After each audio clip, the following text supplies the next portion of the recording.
back. WNST. We don't talk enough. I don't bother him enough. He's out covering college football and calling games on weekends. And, of course, doing all thing Denver Broncos in his homeland now of Denver, Colorado. But we remember him as a Steeler and as a Seahawk and for a very brief time a New England Patriot. He's one of my dudes in sports and sports media. We welcome Chad Brown back on. You can follow his journey at Chad Brown 94. He's given up the Snakes to take on college football in Texas A&M and Alabama this week. But I'm calling you about Broncos football because we got a game we got to win here, Chad Brown, this week. Well, the Broncos obviously coming in 2-0, feeling pretty good about themselves. But if you look beyond the score and look beyond the stats, the Broncos are a team that has a lot of work to do. Some of the turnover issues for quarterback Case Keenum from his previous years, not last year with the Vikings, but from his previous stops, have cropped up here early for the Broncos. So lots they're looking to correct going into this ball game. Look, you played the game at a very, very high level, and you salivated over backup quarterbacks and offenses that couldn't get it going and teams that couldn't protect the quarterback. Where do you stand on Case Keenum? And certainly after watching Ryan Fitzpatrick throw it around, watching Nick Foles win a Super Bowl, there's Brady and there's Manning and there's Rodgers and a couple of those guys, and then there's sort of everybody else. But more than that, there are these guys that have struggled to become starters, and they get into their 30s, and you're like, Case Keenum, why would you make him your franchise quarterback? But there's also some wisdom that comes along with that, and he had a great year last year. He did have a great year last year, and I think coaches always want to look at a guy's best and say, I can bring that out of him again. I can put him in positions to be successful. But what we saw the first two games, and even going back to the two playoff games here for the Vikings, 4 games, 7 interceptions. That's not what you're looking for from your starting quarterback. So at making about $20 million a year, I believe he's the 20th highest paid quarterback, and that's probably where I would rank him in the late teens, in that 20 spot as far as quarterbacks across the NFL. I think he's a much improved quarterback than what the Broncos have had the last couple of years. But is he going to be the guy to take him forward and be the quarterback of the future? I don't think so at this point. Watching John Elway there, and I know you competed against him, and watching him build this thing and put it together, boy, the quarterback thing and the draft thing, and I know the recruiting Peyton Manning is the greatest thing ever, and he did it in Arizona, San Francisco, and a bunch of places. Tennessee couldn't do it. He won a championship there. But this next phase and this revamp, giving all the money to Von Miller and now maybe not having a whole lot of money laying around on the end of the cap to make this thing better, can they win a Super Bowl with Case Keenum? I mean, are they any good this year, Chad? I mean, at 2-0 and undefeated, I'm starting to wonder. I think Super Bowl feels kind of lofty. I mean, obviously at this point, they're looking up at the Chiefs as far as who's the best team in the division. At this point, it's clearly Kansas City. So you're talking Super Bowl. I think Bronco fans would, recognize that they're hopeful just to win the division in the AFC West. But as far as, John Elway building this team, the drafts have certainly been shaky. Some of the free agent moves have been shaky outside of the moves that were related to Peyton Manning and guys wanting to become a Denver Broncos so they could play with Peyton Manning, guys like DeMarcus Ware. This is the first year where they have gotten tremendous production, at least very early on, from their draft picks. And even an undrafted guy like Phillip Lindsay. So Bradley Chubb, first-round pick, starting. Cortland Sutton, receiver, playing well. Even an undrafted guy like Phillip Lindsay from CU, my alma mater, playing well. So this is the first year, and I want to say 3 or 4 years of Elway drafts where these guys are actually showing up and making plays on Sundays. So the future, as far as the young guys, seem bright. The defense, if they can hold it together, we talked about the contract for Von Miller, still a couple more years on that. I think that defense can be good. The quarterback is probably, and the offensive line are probably the 2 weakest positions on this football team, with Case Keenum potential to be better, make that room better if he plays like he did last year with the Vikings, and less like he did in some of those other places where he started. No crying in Denver that the Raiders have given Khalil Mack away, right? I mean, that's one problem you don't have in that division, and that might have been a game changer on Sunday. I mean, certainly the Raiders had a lead. The Raiders kicked a couple of field goals early in the game that wound up costing them, but, I give it to the Broncos to come back at home the way they did. It looked like they were going to lose the game on Sunday. Yeah, I think there's a lot to be said for the, moxie that they showed with 2 comeback wins. But at the same time, they had comeback wins because they put themselves in bad situations, and particularly at the quarterback position. 3 interceptions last week, an interception this week where they had a chance to at least walk away with a field goal, throws a red zone interception. Yeah, kudos, tip of the cap for coming back and finding a way in the game. But the Raiders lost that game more than the Broncos won that game. And in what ended up being a 1-point ball game, a guy like Khalil Mack, I think, would have been the difference, and the Raiders would have walked away with a W. Chad Brown has been my friend for a long time. He is Chad Brown 94 out on Twitter. He wasn't my friend when he was chasing our Ravens quarterbacks around as a member of the Steelers. He is now doing all things college football on Saturdays. Also does some Denver radio and watches the Broncos play. Wait, you college football? You're going week to week at A&M and Alabama this week, right? Yeah, A&M and Alabama is fantastic. I had Texas A&M in Clemson 2 weeks ago. So A&M's a much better team, and I think people give them credit for it. Jimbo Fisher is proven to be a good hire at Texas A&M. Willie Taggart at Jimbo Fisher's last start at Florida State, definitely not getting things done. But A&M, the big secret to them this year coming to the year was who's going to be their quarterback. Well, Kellen Mond came out and played well against Clemson. I expect him to play well against Alabama. But I think this step up in competition, Clemson is one thing. Alabama is another step altogether.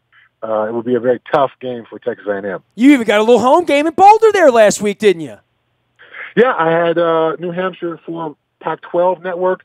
My Buffs, after the great win against Nebraska, feeling good about themselves, kind of played down to the level of the competition playing New Hampshire. So, my Buffs 3-0 record looks great, but just like the Broncos, they've got some work they got to do. Well, we got some work we got to do around here based on what we saw on Thursday night out in Cincinnati. Flacco throwing the early pick. You've watched this Raven thing a long time, and the Lamar Jackson draft, they're not getting Hayden Hurst out onto the field right now. Looks like C.J. Mosley's going to be down. Jimmy Smith's not going to be there. And we play 4 out of 5 on the road after this Broncos game, and we're going to be done in the AFC North on the road on October the 5th. We have Pittsburgh next week, Cleveland after that on the road. Kind of a weird start to the season and a winnable game for the Ravens in Cincinnati the other night after playing so poorly, falling down 3 touchdowns, got back in the game. Some thoughts on where you are with the Ravens offense right now and Joe Flacco watching that on Thursday night? I'm thinking I'm in a let's wait and see kind of thing. It's the NFL season particularly, it's hard to take a whole lot away from the first 2 weeks. Teams certainly had shown the ability to get things completely turned around after a rocky start.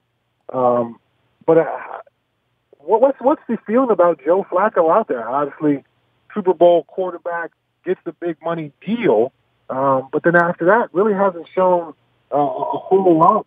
Knowing the ability to play to that level during that Super Bowl run, is he beginning to wear out his welcome? Are the fans starting to look for Lamar Jackson? Well, of course. I mean, that's what happens when you draft Lamar Jackson in the middle of the night on the first. But then we've seen Lamar Jackson run around, and we've seen Joe Flacco run around in June, all throughout July and into August. And Joe Flacco looks physically healthy. They brought in some wide receivers. I think it's about the O-line. I think it's about running the football. 30 passes in the first half against Buffalo, then out of the game. 55 passes and playing catch-up most of the night after the first interception last Thursday night. They need to run the football to have some kind of balance, because him throwing the ball 50 times a week is not a recipe for them to win.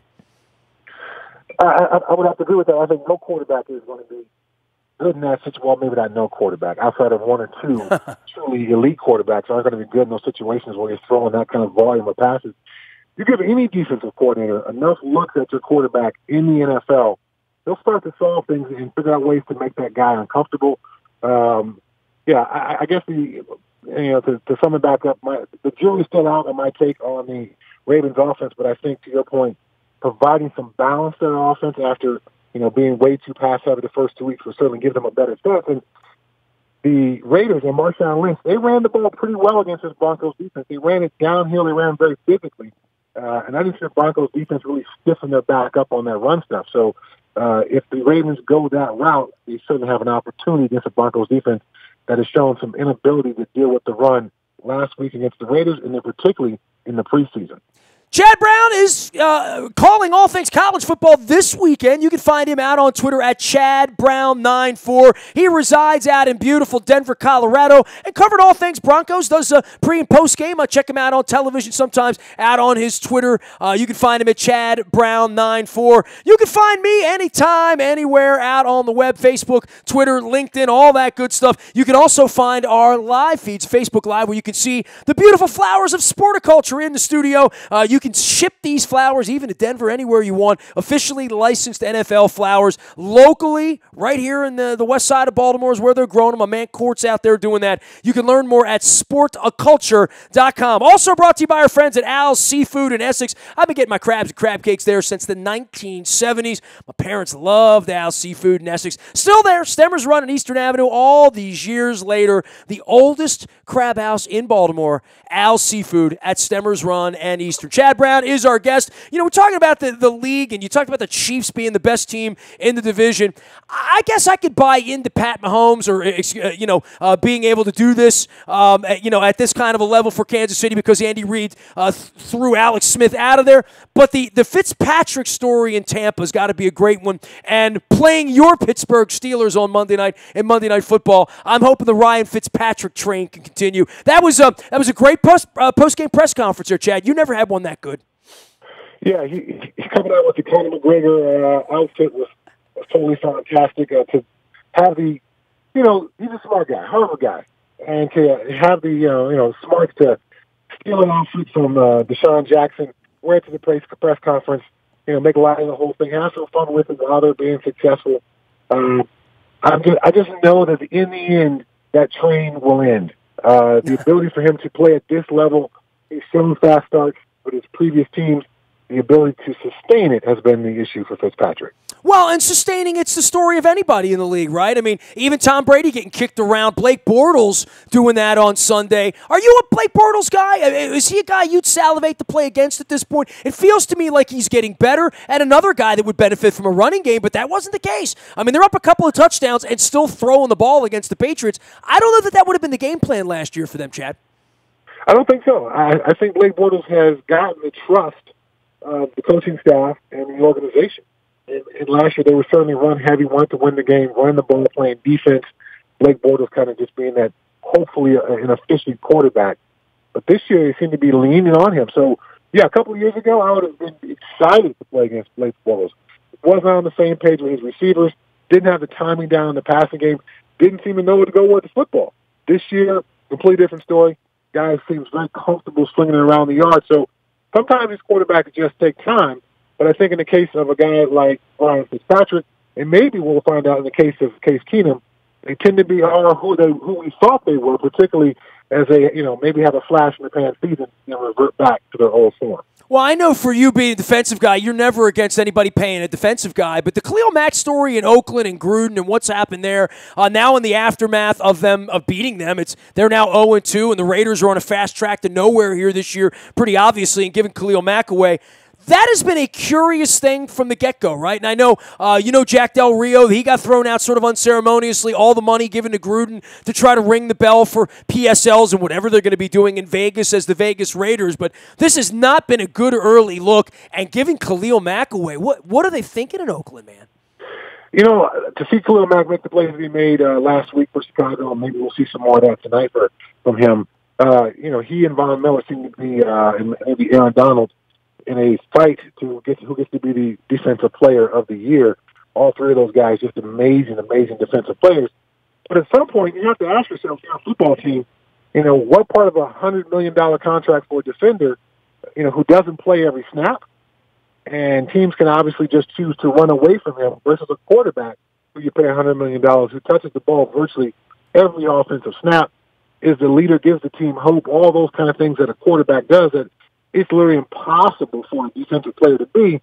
I wonder if the value versus reward maybe gets a little bit out of whack. So I certainly am not defending John Gruden and the Raiders, but I understand where you're coming from and saying that's far too rich of a neighborhood. We can improve our football team in lots of other different ways. Yes, we will miss him because he's a special player, but we can bring in 5 or 6 other guys who will be, playmakers long term for us, who where maybe we'll get more true value from versus just one guy with a $100 million contract. Well, with all that money, you got to have a quarterback, right? I mean, if you don't have the quarterback, you can't win. Even a defensive guy would say that, right? If you had the money, you would prefer to have Tom Brady versus Khalil Mack in their prime, not a 41-year-old version. But I would say if it comes down to Aaron Rodgers or Von Miller, I'm going to take Aaron Rodgers. Whatever it would be, you would argue for the quarterback, wouldn't you?